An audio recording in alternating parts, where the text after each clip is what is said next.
Tere tulemast siis minu kanalile, minu nimi on Rutt. Tänane teema on siis partnerite mõtted, tunded ja käitumine. Mõelge palun oma partneri peale, öelge mõttes tema nimi ja siis mõelge enda peale, öelge mõttes oma nimi. Kõigepealt mõelge oma partneri peale. Või ükskõik, kelle kohta te tahate teada, mida tema teist mõtleb, mida ta tunneb teie vastu südames ja missugust käitumist ta teile välja näitab. Mõelge lihtsalt selle inimese peale siis.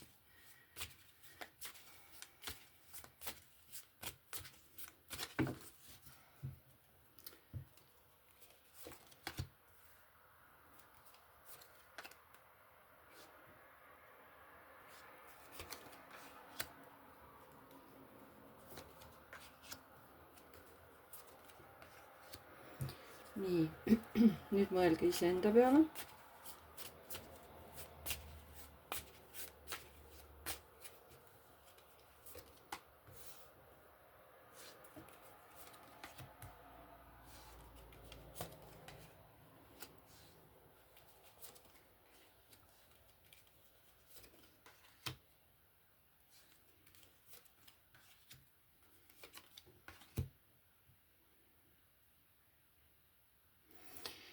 Nii. Mida siis partner teist mõtleb?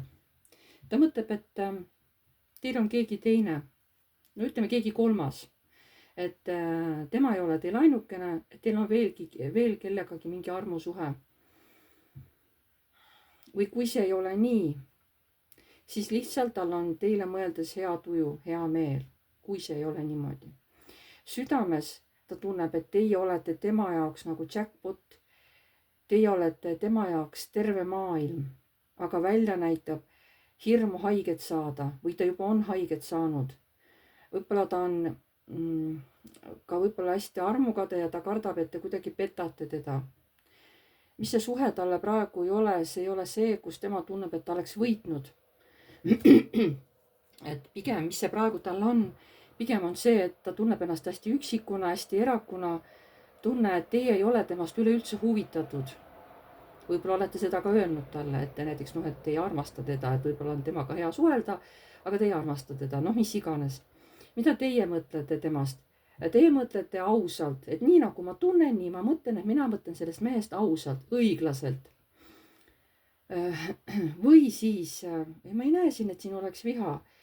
Muidu te mõtleks nagu, et sa saad selle, mis sa oled ära teeninud, aga ei, ma ei näe siin nagu viha üldse. Ja südames, mida te tunnete, et see mees on selline inimene, kes tahab nagu valitseda, kes tahab teil hoida silma peal, et te oleksite kogu aeg tema kontrolli all. Niimoodi te oma südames tunnete, kui te tema peale mõtlete ja mida te välja näitate. Et ma võin talle selle võimaluse anda või seda võimalust pakkuda. Aga see võimaluse pakkumine rohkem nagu siuke materiaalne. Et kui sa teed mulle mingi pakkumise, et okei, et ma võtan siis selle vastu. Aga see on läbi mingisuguse materiaalsuse, läbi mingisuguse asja, läbi raha või läbi mingi kingituse või ma ei tea, mida ta teile pakub, oma elamist, oma maja, ma ei tea. Et kui ta pakub, okei, siis ma võtan selle vastu, Mis see suhe teile temaga ei ole praegu? Teie väidate, et see suhe temaga ei ole selline, et siuke muutlik on, et kord hea, kord halb, kord rõõmus, kord kurb, kord nii ja naa, nagu muutlik. Teie seda ei tunne.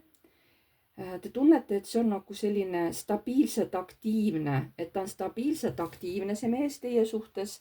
Ja ütleme niimoodi, et stabiilselt on teist huvitatud ka seksuaalselt, Mis on teie vahel? Praegu mingid hirmul põhinevad takistused, see tähendab, need takistused teie vahel ei ole tegelikult reaalsed.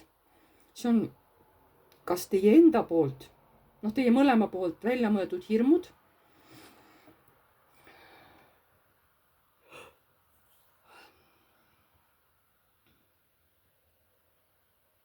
Teie mõlema hirmud on praegu see. Teil mõlemal on hirmud. sellel mehel on hirmud ja teil on hirmud ja see on praegu see, mis teie vahel on, välja mõeldud piirangud. Mitte reaalsed, need on teie peas välja mõeldud hirmud, et ma ei saa minna, ma ei saa teha, ma ei saa liikuda, tegutse, kõik on teie peas kinni, saate küll. Ja mis on tulevikus teie vahel? Näitab karikate kuningat, kas siis seesama mees hakkabki teid päriselt, kui ta praegu armastab, aga siis nagu te lubate ennast armastada, siis on ta hästi õnnelik teiega. Või see tähendab hoopis teist meest, kes teie vahele tuleb. Et siin ongi 2 varianti, kas ta on ise pärast see mees hästi õnnelik, sest te nagu lubate siis endale tema armastust, nagu võtate vastu ta armastuse, mis ta pakub. Või siis tõesti, see on hoopis keegi võõras mees, kes teie vahele tuleb, on ju. Et siin on jah nagu mitu varianti. No ma küsiks, et kuidas kõrgemad jõud näevad, mis tuleb siis mis saab teie suhtes tulevikus? Ütleme nii 4-5 kuu pärast. Mis saab teie suhtes 4-5 kuu pärast? Mis olukord siis on 4-5 kuu pärast?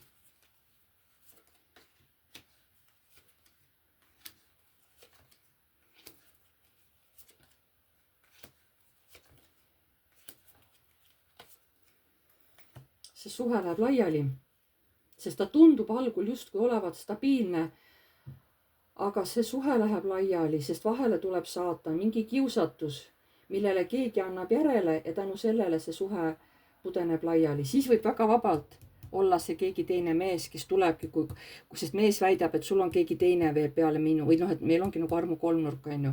Võib-olla mehel ongi õigus, sest tulebki keegi uus mees teie vahele, sest siin näitab saatanat, kes lööbki teid lahku, et teie suhe pudenebki laiali siis tänu sellele kolmandale isikule, kes teie suhtesse tuleb. Ma tänan teid kõiki. Pange like, kui soovite, kirjutage kommentaar, kui tahate. Uued tulijad, vajutage telli nuppu, see on tasuta ja vajutage ka musta kellukest, siis alati saate teavitused minu videotest, kui ma olen need üles laadinud. Kes tahab minuga eraseanssi, see on tasuline, kirjutage minule aadressil piv.rutt@gmail.com. Seal lepime teiega kindla päeva ja kindla kellaaja kokku, millal me siis teeme Messengeris teiega videokõne. Küsimuste arv ei ole piiratud. Ainult millega ma ei tegele, on terviseküsimused ja igasugused kohtuteemad, on ju. Et nendega ma ei tegele, see ei ole nagu minu ala. Ruumis peate olema kindlasti üksi ja enne kui minuga broneerite üldse aja, tehke oma tuttavaga kellegagi üksteisega videokõne ja vaadake, kuidas video ja kuidas hääl läbi tuleb.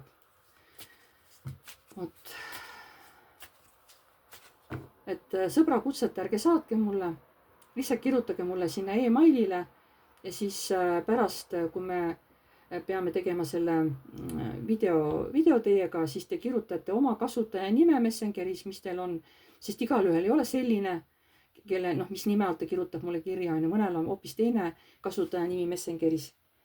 Kirjutate mulle seal, et mis ta on, mina annan teile oma kasutaja nime, et Messengeris kontakt saada enne seanssi.